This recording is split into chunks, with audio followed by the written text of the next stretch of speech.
As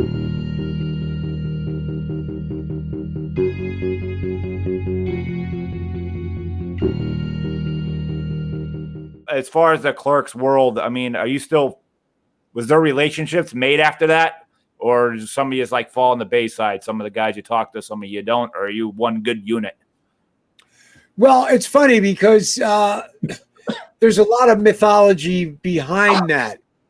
And the story that was pretty much thrown out into the universe for a long time was that, this guy from Jersey made a film with his friends and family.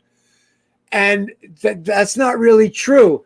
A lot of people were friends and family, but a lot of us were just Brian O'Halloran played Dante. He just auditioned. He wasn't a friend. He wasn't family. Marilyn Gigliotti, who played Veronica, she's an actress who was aspiring. She auditioned. I auditioned. Yes, Jay was a personal friend. We all know that.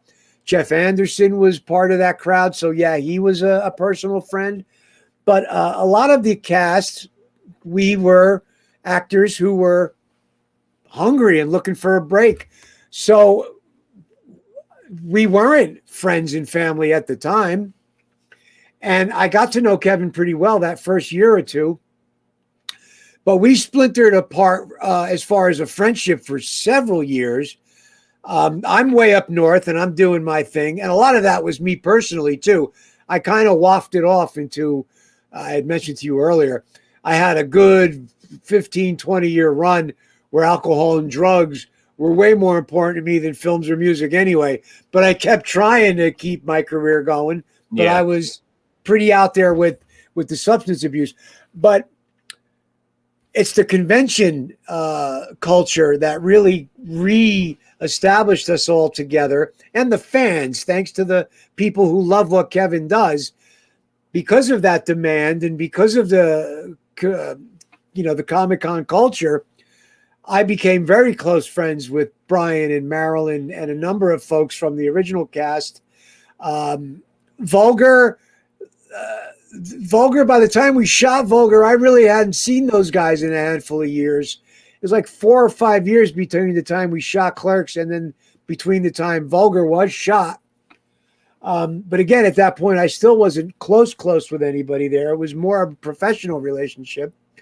And Vulgar was a wonderful experience because it was not unlike Clerks, only now there was a bigger budget and there was some buzz about, Lionsgate would be releasing it. So there was no speculation as to what's going to happen with this film. We knew it would get released. I think it gets very unfairly criticized because of how brutal the storyline really is. But it's a pretty well-made indie film with some fine performances. And, Brian Johnson is signed up for by the name. Yeah. I don't know how much more of a warning you needed, That's true. Yeah. It came out on DVD in an unrated version and then an NC-17 and, because it was so crazy and brutal and whatnot. But again, I was very happy to have been a part of that film.